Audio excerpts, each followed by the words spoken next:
ఈరోజు రియల్గా మనం లక్కీగా చెప్పుకోవచ్చు. కంపెనీ మాకు కూడా అనిపించేది అనమాట, డైమండ్ అయ్యాం 2 lakhs వస్తుంది, ఇంకా చేయాల్సిన పని ఏముంది చెప్పండి. సో 2 lakhs సరిపోవట్లేదు. ఆ టైంలోనే కంపెనీకి థ్యాంక్స్ చెప్పుకోవచ్చు. రీటైల్ బిజినెస్ స్టార్ట్ చేసిందా?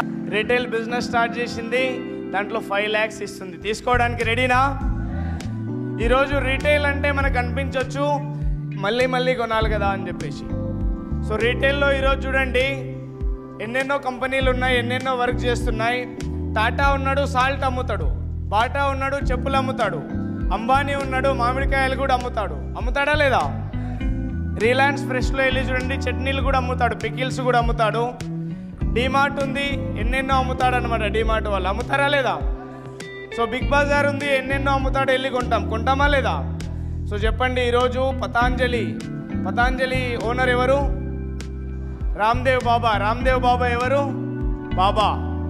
బాబా పెళ్లి కాలేదు, పిల్లలు లేరు, ఎవరు లేరు. అయినా కూడా పతాంజలి ప్రొడక్ట్స్ని ఈరోజు మార్కెట్లోకి తెచ్చి సంవత్సరానికి ఈరోజు 12,000 కోట్ల టర్న్ ఓవర్ చేస్తున్నాడు. చెప్పండి, చేయొచ్చా లేదా? సో ఆలోచించండి, ఈరోజు టాటా సాల్ట్ అమ్ముతున్నాడు, బాటా చెప్పులు అమ్ముతున్నాడు,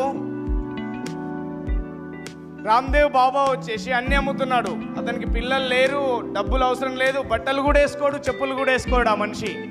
అట్లాంటి మనిషి ఎర్ర గుడ్డ కట్టుకొని తిరుగుతుంటాడు యోగా చేస్తూ. అట్లాంటి మనిషి ఎన్నెన్నో ప్రోడక్ట్లు రిలీజ్ చేస్తున్నాడు, కొన్ని కోట్లు సంపాదిస్తున్నాడు. అవన్నీ సంపాదిస్తున్నాడంటే ఒకటి రీటైల్ బిజినెస్ చేస్తున్నాడా లేదా? సో టాటాకి సిగ్గు లేదు, సాల్ట్ అమ్ముకుంటున్నాడు. బాటాకి సిగ్గు లేదు, చెప్పులు అమ్ముకుంటున్నాడు. అంబానీకి సిగ్గు లేదు, మామిడికాయలు అమ్ముకుంటున్నాడు. అట్లాంటప్పుడు మనం సిగ్గుపడాలా? మనం కూడా సిగ్గుపడాల్సిన పని లేదు. మనం కూడా అమ్మొచ్చు, చెప్పులు మనం కూడా అమ్మొచ్చు, సాల్ట్ మనం కూడా అమ్మొచ్చు, వాటర్ మనం కూడా అమ్మొచ్చు, షాంపూలు మనం కూడా అమ్మొచ్చు, ఎవ్రీథింగ్ మనం కూడా సేల్ చేయొచ్చు. సేల్ చేయడానికి రెడీనా? ఎవరైతే సేల్స్లో కింగ్ అవుతారో, రిటైల్లో కింగ్ అవుతారో, రేపు పొద్దున్న లైఫ్ ఎంజాయ్ చేస్తారు, లగ్జరీ లైఫ్. సో ఈరోజు చేస్తున్నాం, వీళ్ళందరూ రీటైల్లో రికార్డ్ చేస్తున్నారా లేదా? టాటా కంపెనీ పేరు వినిపిస్తుందా లేదా? బాటా కంపెనీ పేరు వినిపిస్తుందా లేదా? రిలయన్స్ కంపెనీ పేరు వినిపిస్తుందా లేదా? వీళ్ళందరూ ఏం చేస్తున్నారు? రీటైల్. వాళ్ళని ఎవరిని ధనవంతులు చేస్తున్నారు? మనమే చేస్తున్నాం. ₹1 రిటర్న్ మనకు రావట్లేదు, వస్తుందా? బట్ అదే ప్రోడక్ట్ సేఫ్ షాప్ ద్వారా కొనండి. సేఫ్ షాప్ కంపెనీ 7 lakhs ఇవ్వబోతుంది మీకు. సో కొందరు అంటారనమాట, మేము రీసెంట్గా విన్నాం, ఎవరెవరికి కారు కావాలి? ఓకే, ఎవరెవరు ఫారిన్ ట్రిప్ వెళ్ళాలనుకుంటున్నారు? గ్రేట్. ఎవరెవరు డైమండ్ అవ్వాలనుకుంటున్నారు? ఎస్, ప్రతి ఒక్కటి ఎస్ అంటున్నాం. Yes or no? డైమండ్ అవ్వాలా? కారు కొనాలా? ఫారిన్ ట్రిప్ వెళ్ళాలా? వీక్లీ 2 lakhs + 5 lakhs కావాలా? ఎస్ కావాలి అన్నప్పుడు బిజినెస్లో రీటైల్ కోసం కూడా ఎస్ అనాలి. ఎస్ అనడానికి రెడీనా? ఎస్. ఒక చిన్న స్టోరీ చెప్పనా? సో ఒక ఫ్యామిలీలో ఒక వదినమ్మ ఉంటుందన్నమాట. వదిన హిందీలో ఏమంటారు? బాబీజీ ఉంటుంది. సో ఆ వదినకి 5 మంది మరుదులు ఉంటారనమాట. వాళ్ళ భర్త వాళ్ళ తమ్ముళ్ళు 5 మంది ఉంటారు. సో సడన్గా ఒకరోజు ఏమవుతుందంటే వాళ్ళ అన్నయ్య చనిపోతాడు. మీన్స్ ఆ వదిన వాళ్ళ హస్బెండ్ అనమాట చనిపోతాడు. చనిపోయిన తర్వాత అన్ని కార్యక్రమాలు కంప్లీట్ అయిపోతాయి. కంప్లీట్ అయిపోయిన తర్వాత రెండో రోజు ఏమవుతుందంటే వాళ్ళ వదినమ్మ ఏడుస్తూ కూర్చుంటే వాళ్ళ మరుదులు మొత్తం 5 మంది రన్నింగ్ చేసుకుంటూ వస్తారు. వదిన ఏమైపోయింది, ఎందుకు ఏడుస్తున్నావు? మీ అన్నయ్య చనిపోయిండు, నేను ఎట్లా ఉండాలి ఏంటి, ఇప్పుడు నన్ను ఎవరు పట్టించుకుంటారంటే, మేమున్నాం వదినమ్మ, నువ్వేం వరీ అవ్వద్దు, నేను మంచిగా చూసుకుంటామంటారు. సో అన్న తర్వాత కొద్దిసేపు ఓకే అంటది. తర్వాత గంట తర్వాత మళ్ళీ ఏడవడం స్టార్ట్ చేస్తుంది. మళ్ళీ 5 మంది ఉరికొచ్చేస్తారనమాట. ఉరికొచ్చి ఏమైంది, ఏం ప్రాబ్లం అయిందంటే, మీ అన్నయ్యకు రేడియో అంటే చాలా ఇష్టం, రేడియో కొన్నాను, ఈ రేడియో ఇప్పుడు ఎవరు వింటారు అంటే ఒక మరిది చేయి లేపుతాడనమాట, నేను వింటాను, నువ్వేం బాధపడకంటాడు. మళ్ళీ 2 రోజుల తర్వాత మళ్ళీ ఏడవడం స్టార్ట్ చేస్తారు. మళ్ళీ ఏడవడం స్టార్ట్ చేసిన తర్వాత సో మళ్ళీ 5 మంది అన్నదమ్ములు ఉరికొచ్చేస్తారు. అప్పుడు మళ్ళీ అడుగుతారు అనమాట, వదిన ఏమైంది, మళ్ళీ ఎందుకు ఏడుస్తున్నావు అంటే, ఏం లేదు, మీ అన్నయ్య కోసం షాపింగ్ మాల్లో మంచి డ్రెస్ తీసుకొచ్చిన, ఈ డ్రెస్ ఇప్పుడు ఎవరు వేసుకుంటారు అంటది. సో ఇంకో మరిది చేయి లేపుతాడు అనమాట, డ్రెస్ బాగుంది, మనకు వస్తే బాగుంటుందని చేయి లేపేస్తాడు. వదినమ్మ నువ్వేం ఫీల్ అవ్వద్దు, ఆ డ్రెస్ నేను వేసుకుంటా పండక్కి అంటాడు. సో 2 రోజులు అయిపోతుంది, మూడో రోజు మళ్ళీ ఏడుస్తుంది అన్నమాట. మళ్ళీ ఏడిస్తే మళ్ళీ ముగ్గురుకి వచ్చేస్తారు. మళ్ళీ ముగ్గురుకి వచ్చేసి ఏమైంది వదినమ్మ అంటే, మీ అన్నయ్య బైక్ ఖాళీగా ఉంది, దాన్ని ఎవరు నడిపిస్తారంటే ఇంకో తమ్ముడు మరిది అనమాట చేయలేపుతాడు. నేను నడిపిస్తాను వదినమ్మ, నువ్వేం టెన్షన్ పడొద్దు అంటాడు. సో మళ్ళీ 2 రోజుల తర్వాత మళ్ళీ వదినమ్మ ఏడవడం స్టార్ట్ చేస్తుంది. సో మళ్ళీ వదినమ్మ ఏడవడం స్టార్ట్ చేస్తే మళ్ళీ 5 మంది రన్నింగ్ చేసుకుంటూ వస్తారు. వదినమ్మ ఏమైంది అంటే అప్పుడు చెప్పదనమాట, ఇంకా ఏడవడం స్టార్ట్ చేస్తుంది. అచ్చా, ఇప్పుడు వీళ్ళు 5 మంది అనుకుంటారు అనమాట. ఫస్ట్ రేడియో ఇచ్చింది, తర్వాత డ్రెస్ ఇచ్చింది, తర్వాత బైక్ ఇచ్చింది, ఇప్పుడు ఇంకేదో పెద్దగా ఇవ్వబోతుంది, చేయి లేపాలని రెడీగా ఉంటారనమాట. సో అప్పుడు 2-3 సార్లు అడగడంతో చెప్తుంది అనమాట, రెడీనా మరి మీలో ఎవరైనా ఒకరు ఈ పని కూడా చేసి పెట్టాలి అంటే రెడీ అంటారు. చెయ్యి ఎవరు లేపుదామా అని చూస్తుంటారు. ఏడుస్తూ వాళ్ళ వదినమ్మ ఏమంటుందంటే, మీ అన్నయ్య వెళ్తూ 20 లక్షలు అప్పు చేశాడు, ఎవరు కడతారు అంటది. Thank you. So radio yes, dress కావాలంటే ఎస్, బైక్ కావాలంటే ఎస్, 20 లక్షలు అప్పు కట్టమంటే నో. సో సేమ్ ఇక్కడ కూడా మన వాళ్ళు చాలామంది మేధావులు ఉంటారనమాట. కారు కావాలా ఎస్, ఇల్లు కావాలా ఎస్, ఫారిన్ ట్రిప్ వెళ్ళాలా ఎస్, 5 lakhs 7 lakhs కావాలా ఎస్, డైమండ్ అవ్వాలా ఎస్, మరి రీటైల్ కొనాలా అంటే నో. నో అనాలా ఎస్ అనాలా? ఎస్. ఈరోజు చెప్పండి, ప్రతి ప్రోడక్ట్ మనం ఏదైతే సూపర్ మార్కెట్లో కావచ్చు, మన ఇంటి పక్కల దుకాణంలో కావచ్చు, కొంటున్నామా లేదా? ఎంతమంది కోల్గేట్ టూత్పేస్ట్ వాడతారు? కోల్గేట్ అంత కోల్గేటేనా? క్లోజప్, పెప్సోడెంట్ ఎవరు వాడరా? సో మీరు కోల్గేట్ టూత్పేస్ట్ ఒక నెల, క్లోజప్ టూత్పేస్ట్ ఒక నెల, పెప్సోడెంట్ టూత్పేస్ట్ ఒక నెల వాడతారా? కంటిన్యూగా ఒకటే టూత్పేస్ట్ వాడతారా? ఎందుకండి? కొద్దిగా చేంజ్ చేయొచ్చు కదా, ఎవ్రీ మంత్ ఒకటి. సో ఆ బ్రాండ్ మనకు నచ్చింది, ఆ పేస్ట్ మనకు నచ్చింది, అవునా కదా? ఆ పేస్ట్ ద్వారా మన పళ్ళు క్లీన్గా తయారవుతున్నాయి. సో ఏదో ఒకటి ఆ పేస్ట్కి అడిక్ట్ అయిపోయామా లేదా? ఎస్. సో మన ఇంట్లో సోపు వాడతాం, ఏ సోపు వాడతారు? సంతూర్. అచ్చా, బ్రాండ్ సంతూర్ సోప్ వాడతారు. సంతూర్ సోపే ఎందుకు వాడతారు? లక్స్ వాడొచ్చు కదా, రెక్సోనా వాడవచ్చు, సెంతాల్ వాడవచ్చు, పియర్స్ వాడవచ్చు, రకరకాల సోపులు ఉన్నాయి, వాడవచ్చు కదా. సో రకరకాల ప్రోడక్ట్లు వాడడం, మనం ఒకటే వాడతాం. మన ఇంట్లో ఏదైతే రెగ్యులర్గా అలవాటు అయిపోయిందో అదే ప్రోడక్ట్ వాడతామా లేదా? ఎస్. సో ఈరోజు రెగ్యులర్గా వాడడంతో వాళ్ళకి రెగ్యులర్గా ఇన్కమ్ వెళ్తుంది, కంపెనీ వాళ్ళకి వెళ్తుందా లేదా? ఎస్. మనం నెల ఖర్చులు పోగు చేసి కొద్దిగా సేవింగ్ చేసుకుంటాం. వచ్చిన డబ్బు అంతా కొనడానికి, షాపింగ్ చేయడానికి, హోటల్స్లో వెళ్ళడానికి, బస్సులో వెళ్ళడానికి, రకరకాల ఐటమ్స్, మొబైల్ కొనడానికి యూజ్ చేస్తున్నామా లేదా? రిటర్న్ ఏమైనా వస్తుందా? నో. మన సేఫ్ షాప్ కంపెనీ చెప్తుంది అనమాట, అదే షాపింగ్ ఇక్కడ చేయండి, ఇక్కడ నుంచి 5 lakhs తీసుకోండి అని చెప్తుంది. తీసుకోవడానికి రెడీనా? ఎస్ అనే వాళ్ళు ఉన్నారా? చెయ్యి. సో ఎస్ అంటే కంగ్రాచ్యులేషన్ మీకు. బట్ ఒకటి మాత్రం గుర్తుపెట్టుకోండి, ఈరోజు మనల్ని ఏ దుకాణం వ్యక్తి వచ్చి అడగడు కోల్గేట్ టూత్పేస్ట్ కొను అని, ఏ దుకాణం వ్యక్తి వచ్చి అడగడు సంతూర్ సోపు కొను అని, ఏ దుకాణం వ్యక్తి వచ్చి అడగడు పారాషూట్ ఆయిల్ కొనమని, ఏ దుకాణం వ్యక్తి వచ్చి అడగడు సామ్సంగ్ మొబైల్ కొనమని. మన అవసరం కోసం మనం వెళ్ళి కొంటాం. అక్కడ కొంటామా లేదా? కొనడంతో పాటు ఆ ప్రోడక్ట్ నచ్చిందంటే 100 మందిని కొనిపిస్తాం కూడా, మన రిలేషన్లో కావచ్చు, ఫ్రెండ్స్లో కావచ్చు, కొనిపిస్తామా? ఎస్. అదే కొనిపించడం ఇక్కడ కొనిపించామనుకోండి, 2 lakhsలో తెలుసు మనకు జీబీవీ, బట్ ఆర్బీవీ చాలా పెద్ద బిజినెస్. సో ఫ్యూచర్ మొత్తం ఆర్బీవీనే, దానికి కూడా మనం అలవాటు పడాలా? మా దగ్గర కూడా ఒక్కొక్కసారి వేరే వాళ్ళు అడిగితే ఆన్సర్ ఉండేది కాదనమాట చెప్పడానికి. మీ దగ్గర మొత్తం పెద్ద ప్రొడక్ట్సే ఉన్నాయి కదా, రెగ్యులర్ యూజ్ చేసే ఐటమ్స్ ఉంటే కూడా బాగుంటుంది కదా అని చెప్పేసి ఈరోజు మన దగ్గర ఆన్సర్ ఉంది. ఎవరైతే షాంపూ కావాలంటారో షాంపూ ఇవ్వచ్చు, ఎవరైతే రైస్ కావాలంటారో రైస్ ఇవ్వచ్చు, ఎవరైతే ఫేస్ వాష్ కావాలంటారో ఫేస్ వాష్ ఇవ్వచ్చు, ఎవరైతే షూ కావాలంటారో షూ ఇవ్వచ్చు. లేడీస్ కిచెన్ ఐటమ్స్ అడుగుతారు, కిచెన్ ఐటమ్ ఇవ్వచ్చు. బ్యాగ్ కావాలంటే బ్యాగ్ ఇవ్వచ్చు. సో ఈరోజు మన సేఫ్ షాప్ కంపెనీ ఒక పెళ్లి చేస్తే కూడా బ్యాండ్, కెమెరా తప్ప మిగతా అన్ని ఐటమ్స్ మన దగ్గర అవైలబుల్. సో చేయాల్సింది మనం అన్నమాట. చేయడానికి రెడీనా? ఎస్. సో ఈరోజు రీటైల్లో మీరు యూట్యూబ్లో సెర్చ్ చేయండి, గూగుల్లో సెర్చ్ చేయండి, ఎవరైతే ప్రపంచంలో ధనవంతులు ఉన్నారో, బిజినెస్ మ్యాన్లు ఉన్నారో, వాళ్ళు ఓన్లీ రీటైల్ బిజినెస్ ద్వారానే ధనవంతులయ్యారు. మీరు ఏ కంపెనీ అయినా తీసుకోండి, టాటా తీసుకోండి, బాటా తీసుకోండి, రిలయన్స్ తీసుకోండి, విప్రో తీసుకోండి, ఏ కంపెనీ, సంతూర్ తీసుకోండి, కోల్గేట్ తీసుకోండి, క్లోజప్ తీసుకోండి, రీటైల్ బిజినెస్లోనే వాళ్ళు బ్రాండ్ తయారు చేశారా లేదా? సో ఈరోజు చెప్పండి, రేపు పొద్దున మన టీం పెరుగుతూ ఉంది, డెవలప్ అవుతూ ఉంది. సేఫ్ షాప్ నుంచి డబ్బులు తీసుకుంటున్నారు. వాళ్ళు బయట కొంటారా, సేఫ్ షాప్లో కొంటారా? సేఫ్ షాప్లోనే కొంటారు. బిజినెస్ అవుతుందా? ఈజీగా కాదా? మీన్స్ అర్థం చేసుకోండి, రేపు పొద్దున్న టోటల్గా రీటైలే కాబోతుంది. సో రీటైల్లో మన కంపెనీ ఎన్నెన్నో ప్రోడక్ట్స్ లాంచ్ చేసింది. ఇంతకుముందు మనం ఓన్లీ డబ్బు గురించే ఆలోచించేది, ఎప్పుడు హెల్త్ గురించి ఆలోచించేది కాదు. ఆలోచించేదా? నో. బట్ ఈరోజు రియల్గా మన ముందు హెల్త్ గురించి ఉందన్నమాట. మోరింగా సూపర్ ఫుడ్ ఉంది, అలోవెరా జ్యూస్ ఉంది, జాయింట్ పెయిన్ ఆయిల్ ఉంది, వెయిట్ తగ్గించడానికి ఉంది, వెయిట్ పెరగడానికి ఉంది. మీకు మోరింగా సూపర్ ఫుడ్ యొక్క వీడియో చూసి ఉంటారు కొంతమంది చూసి ఉండకపోవచ్చు. 300 రోగాల్ని కూడా తగ్గిస్తుంది. అట్లాంటి సూపర్ ఫుడ్ మన దగ్గర ఉంది. సో సింపుల్, దాన్ని మనం ప్రమోట్ చేయడం నేర్చుకోవాలి. నేర్చుకోవడానికి రెడీనా? మిగతా విషయాలు ఎక్కువ చెప్పాల్సిన అవసరం లేదన్నమాట. ఎందుకు అంటే మీ సీనియర్ లీడర్స్ ఉన్నారు. సో వాళ్ళ అచీవ్మెంట్స్ చూస్తున్నారు. ఈరోజు నా టీంలో ప్రతి ఫీల్డ్ నుంచి డైమండ్ ఉన్నారు.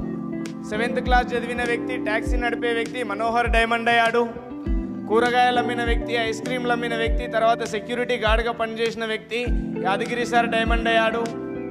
బీటెక్, ఎంటెక్ కంప్లీట్ చేసి బ్యాంకులో జాబ్ చేసే వ్యక్తి నికేష్ సార్ డైమండ్ అయ్యాడు. మోటార్ రిపేరింగ్ చేసే వ్యక్తి నారాయణ డైమండ్ అయ్యాడు. టైల్స్ వేసే టైల్స్ మేస్త్రి అంజయ్య డైమండ్ అయ్యాడు. ఆర్మీ బ్యాక్గ్రౌండ్ నుంచి ఎర్రయ్య కడప నుంచి డైమండ్ అయ్యాడు.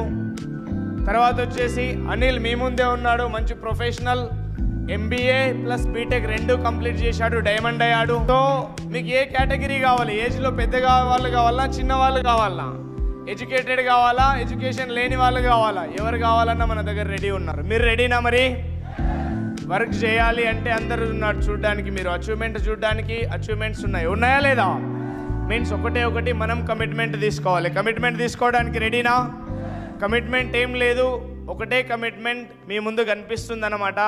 ఎవరు ఈజీగా బిజినెస్లో ముందుకెళ్తారంటే, ఎవరైతే ఆ కాంటెస్ట్ కంటిన్యూగా విన్ అవుతారో వాళ్ళు ఈజీగా బిజినెస్లో ముందుకెళ్తారు. 2 లీడర్స్ని నేను రీసెంట్గా అబ్జర్వ్ చేశాను అనమాట. వాళ్ళ అప్లైన్ ద్వారా రిపోర్టింగ్ కూడా నాకు రావడం జరిగింది. చందు అండ్ స్వామి ఇద్దరు కూడా అనిల్కి 3 ఫీట్లో బయట పరిచయం అయ్యి బిజినెస్లోకి వచ్చారు. 2.5 ఇయర్స్లో ఈరోజు ఇద్దరు డైమండ్ అయిపోయారు.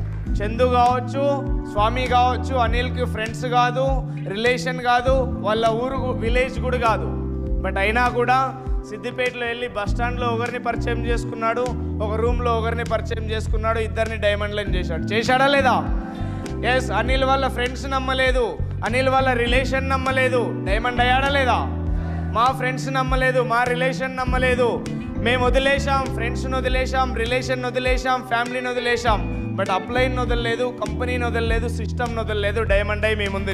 కొద్దిగా అప్ అండ్ డౌన్ అయ్యే వరకు వదిలేసి వెళ్ళిపోతారు. ఒక ఫ్రైడే చెక్ వచ్చినప్పుడు ఫ్రైడే ట్రైనింగ్కి వస్తారు, చెక్ రానప్పుడు ఫ్రైడే ట్రైనింగ్కి రారు. చెక్ వచ్చినప్పుడు ఎస్ అంటారు, ఒక వారం చెక్ రాలేదంటే నో అంటారు. నో.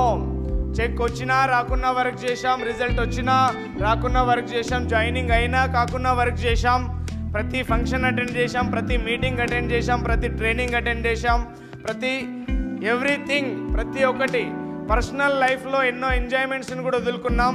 పండగలకు వెళ్ళలేదు, పెళ్ళిళ్ళకి వెళ్ళలేదు. ఇంతకుముందు మా క్లాస్మేట్ కూడా చెప్పాడనమాట. సో దేనికి వెళ్ళలేదు. బట్ ఈరోజు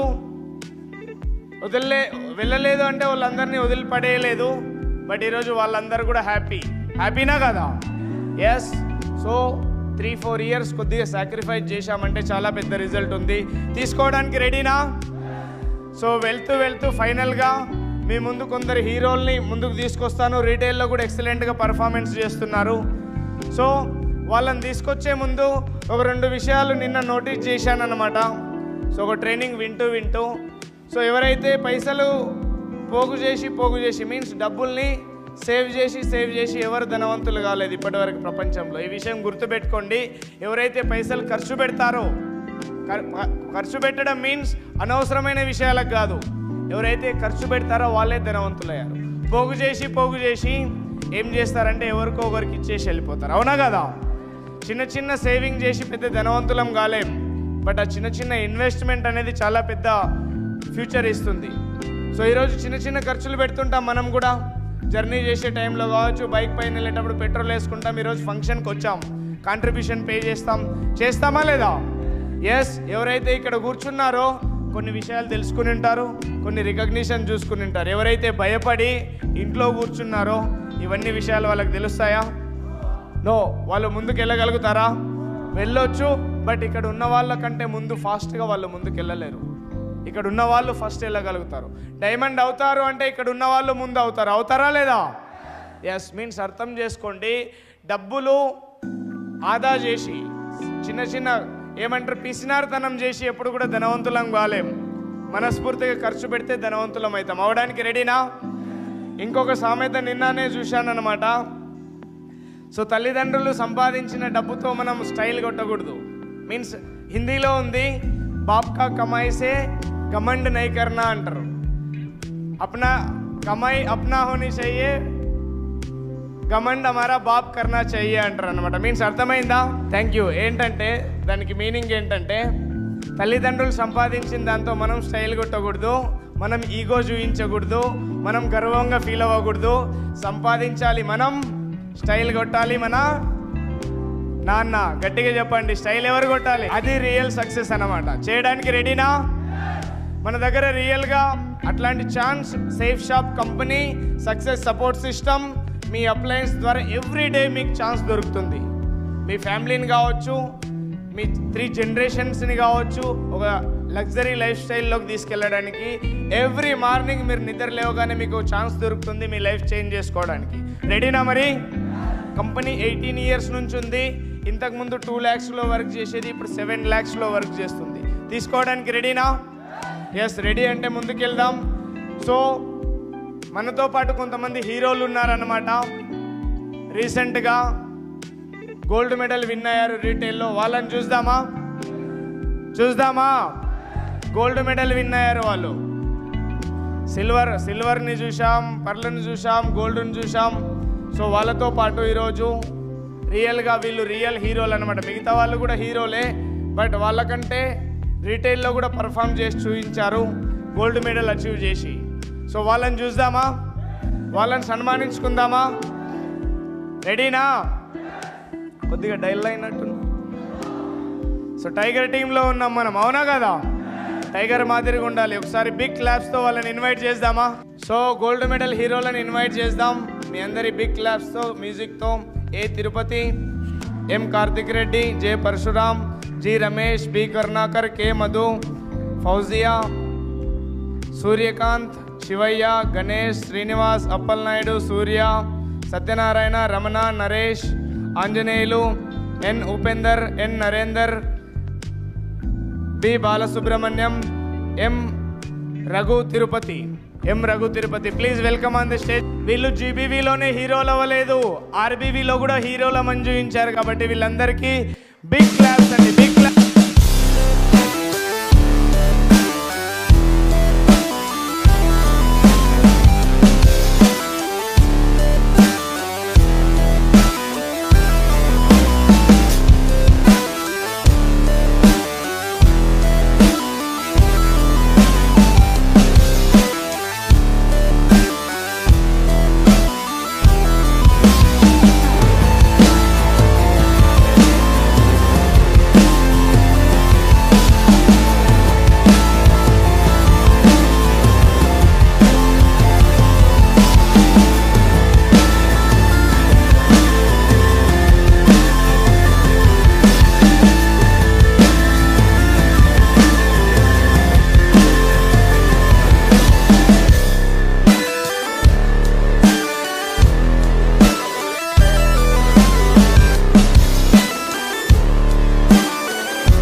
నెక్స్ట్ సిల్వర్ మెడల్ అచీవర్స్ కూడా ఉన్నారనమాట, వాళ్ళని కూడా ఇన్వైట్ చేద్దాం.